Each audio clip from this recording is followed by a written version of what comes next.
Assalamualaikum warahmatullahi wabarakatuh. Alhamdulillahi wa kafa wassalatu wassalamu ala sayyidil habibil mustafa wa ala alihi wa ashabihi ahli sidqi wal wafa. Allahumma salli wa sallim wa barik ala sayyidina Muhammadin al-fatih lima uliqa wal khatim lima sabaq nasiril haq bil haq wal hadi ila suratikal mustaqim wa ala alihi wa ashabihi haqqa qadrihi miqdaril azim. Amma ba'd.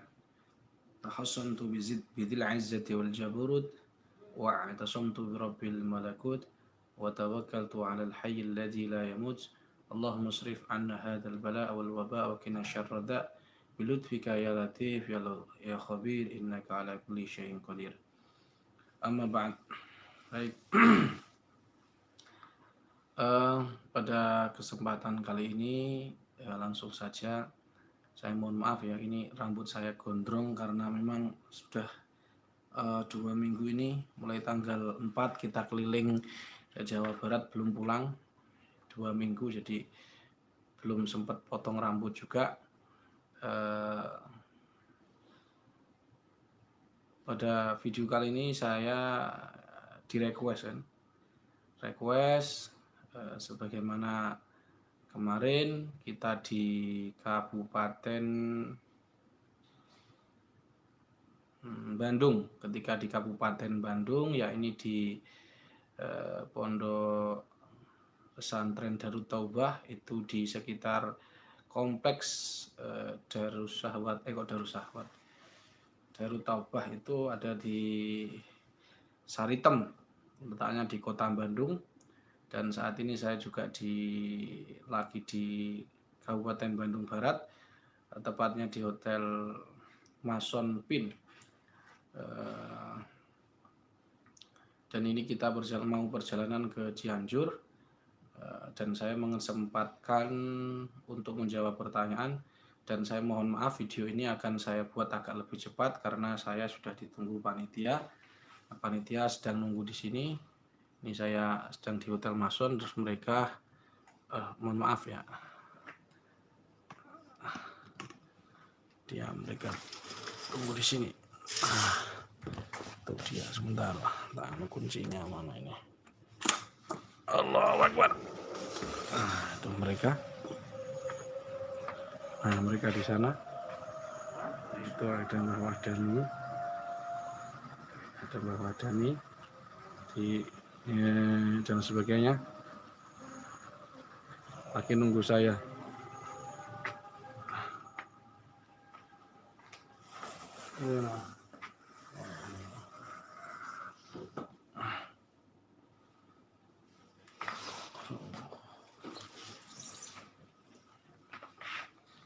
Itu dari CRA Bandung, lagi menunggu saya karena besok kita harus ke Cianjur. Mohon doanya semoga lancar berkah dan diridhoi Allah Subhanahu wa taala. Baik, kemarin ketika saya di Bandung, artinya di Kota Bandung, ada seorang yang tanya lah. Daripada nanti saya jawab kemudian pelatihan lagi, mereka kan bingung kan. Jadi singkat cerita, di Bandung kemarin ada 10 lebih yang kena sihir. Itu ketika praktek ruqyah gangguan gaib, itu yang kesurupan ada sekitar 5 lebih, meraung-raung, terjerit dan seterusnya, dan semuanya laki-laki ya. Ketika saya karena mau melanjutkan acara, kan tiba-tiba langsung saya tarik aja, saya selesaikan, terus alhamdulillah ya enggak sampai 1 menit lah. Jadi orang yang 5 kesurupan itu sadar, 7 ya, kesurupan sadar. Dan ini bukan tujuan ya, artinya bukan tujuan itu, terutama kita dirikan CRA itu bukan untuk menangani kasus jin saja, enggak. Tapi memang untuk dakwah bahwa Al-Quran obat dan pertama dan utama. Jadi di dalam pengeluaran jin itu enggak terlalu penting, tapi yang terpenting adalah sisi dakwahnya. Kemudian ada sedikit pertanyaan dari para praktisi itu, Gus, ini bagaimana kok orang kesurupan 5 kok cepet banget gitu loh. Artinya cepet banget orang kesurupan frontal, ada yang gereng, ada yang jadi macan, ada yang penguin, macam-macam lah. Kenapa kok cepat begitu? Bagaimana tipsnya? Maka saya ini sekaligus saya ijazahkan panjenengan dan sekaligus ada tip. Jadi langkah pertama adalah kita harus tenang, langkah tenang, ketika tenang, terus kemudian pastikan itu kesurupan, bukan abreaksi. Artinya abreaksi itu karena dari psikologis orang ya, dia ketika kamu misalkan ruqyah metode inabah, mungkin dia ingat kesalahan-kesalahan dulu, kemudian dia perasaan-perasaan itu muncul, dan itu pastikan bukan itu, karena itu secara psikologis, dengan biasanya itu terjadi pada seorang wanita yang memang dan sampai abreaksinya sampai mukul-mukul, mancal-mancal, dan itu pastikan itu memang jin, bukan abreaksi dan bukan gejala psikologis. Sudah kita bisa menentukan itu caranya dengan tentu dengan diagnosa sebelumnya. Artinya diagnosa dia itu suaranya berubah enggak? Kemudian dari sisi lendir yang keluar, kalau kesurupan kan biasanya nanti lendir-lendirnya keluar. Kalau abreaksi enggak, jadi enggak ada lendir-lendir satu sama kali di sini enggak akan keluar, karena itu hanya psikologis. Baik, saya akan ijazahkan caranya adalah kamu misalkan ingin narik dengan cepat. Ini misalkan kesurupan ada 5 orang ya, 5 orang kesurupan, atau berapa orang yang kesurupan. Kalau kemarin sekitar 10 kena sihir, cuman yang kesurupan 7 saja, jadi cuman 7. Nah, ini 7 orang kesurupan, dan saya tidak merekam ya, karena ya kalau merekam seperti itu nanti khawatirnya orang-orang selalu pikirannya mengkaitkan ruqyah dengan jin. Jadi saya agak, kalau ngerekam seperti itu ya agak khawatir saja.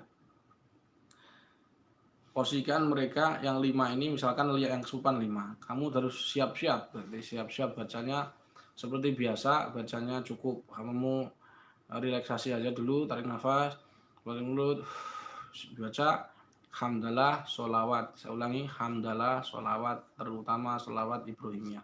Bismillah. Ayo cepat aja. Bismillahirrahmanirrahim. Sholawat Ibrahimiyah sudah selesai, terus baca doa penarik itu 3 kali.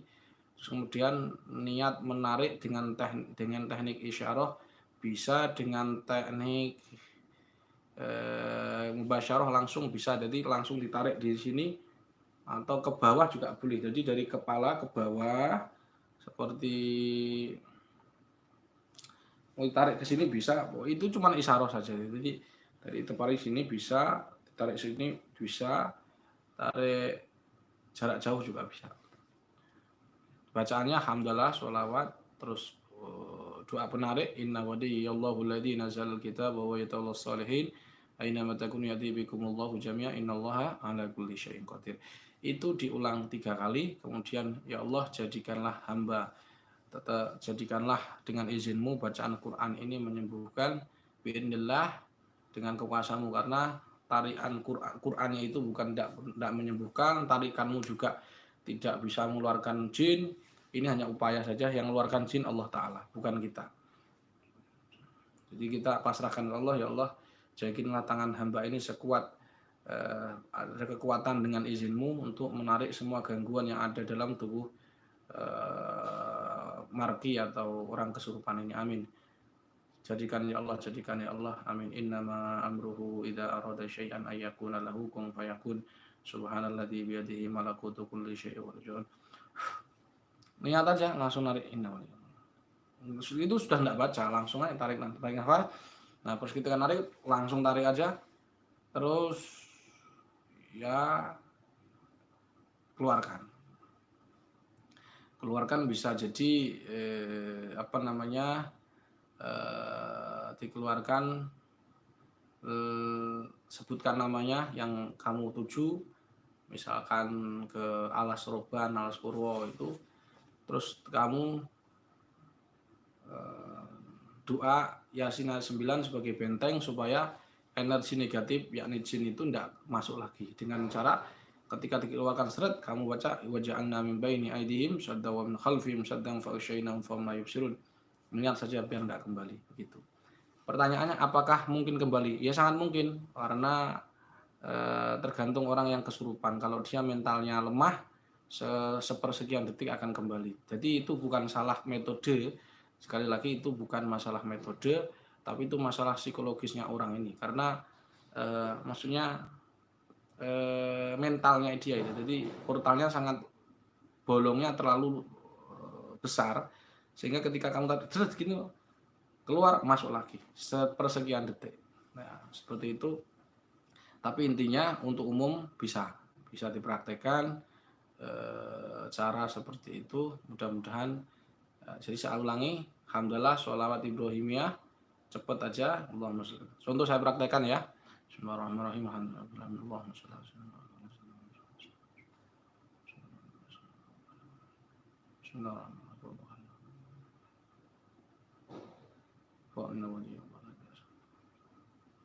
Inna waliyallahu la ilaha aina ma takun yadrikumullah jami'a innallaha ala kulli syai'in qadir. Misalkan ini sandetnya kecilnya mau keluar. Enggak mau keluar. Oh, angel wis, angel langsung cekel pegang aja langsung tarik. Atau tarik dari atas ke bawah, bawah ke terserah, yang penting kamu ada isyarah untuk narik. Terus dibuang ke tempat yang sebutkan namanya, kemudian sebagaimana Nabi ketika Rasulullah itu ada jin muslim dan kafir, beliau menempatkan jin kafir di goa, dengan jin muslim di jalas, yakni lereng-lereng gunung. Seperti itu, jadi diperbolehkan, misalkan alas roban dan seterusnya. Itu aja. Sebelum saya tutup, saya mau perjalanan ke Cianjur. Mudah-mudahan lancar, dan sebelum saya tutup, saya ijazahkan ini kepada panjenengan semua, para praktisi JRA dimanapun berada, dengan kalimat ajastukum.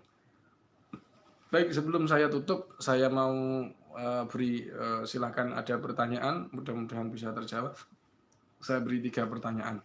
Saya beri kesempatan 3 pertanyaan. Mari silahkan pertanyaan. Ini ada pertanyaan tadi.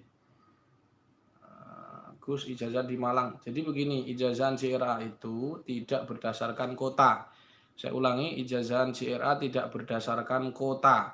Jadi jangan kamu tanya pertanyaan begini, Gus Cilegon kapan, Gus Lebak kapan, enggak usah. Banten kapan. Jadi wilayah berdasarkan wilayah. Misalkan ini Bandung ya, Bandung ini setahun sekali, cuman setahun sekali, jadi tidak bisa setahun 2 kali. Walaupun permintaan di Bandung lagi tidak bisa, jadi harus setahun 1 kali. Begitu. Jadi jangan misalkan Malang, kalau Jawa Timur nanti misalkan Jawa Timur pelatihan, saya ke Jawa Timur misalkan, Jawa Timur nanti PW-nya ngajukan 5 atau 4 kota. 6 atau 4 kota gitu, kemudian saya lihat, saya ACC. Jadi kalau kesulitan ya, kalau per kota ke PW, kalau jenengan kalau pengen serius maka dikejar, tapi kalau enggak serius ya biasanya memang malas untuk ngejar.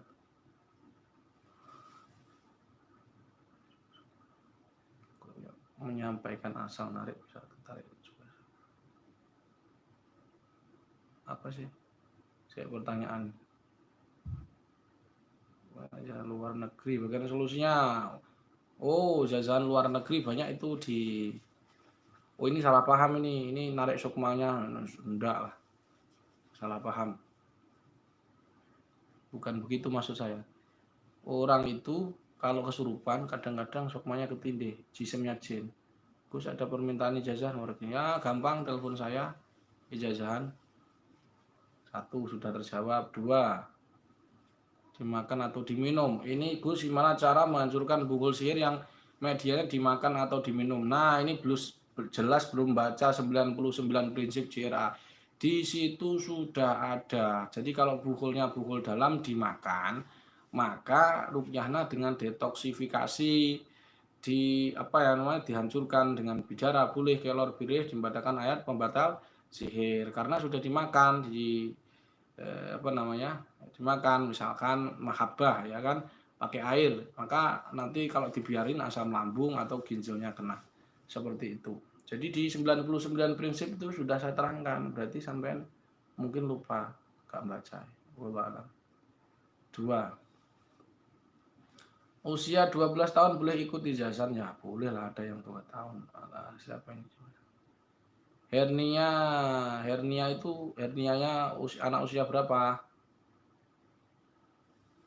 Ijazah online ya kalau dia sebelum balik ya diruqyah sama orang tuanya. Kalau sudah ya pakai tanah ya, tanah. Bismillah turbatu ardina bi riqati ba'dina yusfa bi saqibuna bin nabi. Ini apa, ijazah online dengan tatap muka apakah sama? Ya tidak sama lah. Online kok sama, tatap muka kok sama. Jadi Imam Nawawi itu punya Ibnu Athor, muridnya Imam Nawawi, ijazah mubasyar. Tapi Ibnu Athor punya saudara yang ijazah amah. Maka tentu kualitas keilmuan Ibnu Athor dan saudaranya itu berbeda. Jadi jangan disamakan. Kalau masalah ijazah online boleh saja. Tapi khusus untuk ruqyah yang selain penelitian itu kesepakatan pengurus pusat tidak boleh ijazah online. Adapun selain pelajaran untuk selain ruqyah secara umum boleh. Itu aja saya kira, mudah-mudahan bermanfaat. Subhanakallahumma wihamdika. Nah ini kapan ijazahan malah Inggris Blitar? Tidak ada Blitar. Blitar tunggu sampai 2025 itu belum tentu ada. Maka tanyanya masalah provinsi ini sebenarnya sudah tak jawab, tapi kok tanya lagi. Tanya di grup ya, di grup Facebook, silakan grup Facebook Jamiah Ruqyah Aswaja. Subhanakallahumma bihamdika asyhadu an la ilaha illa anta astaghfiruka wa atubu ilaik. Assalamualaikum warahmatullahi wabarakatuh.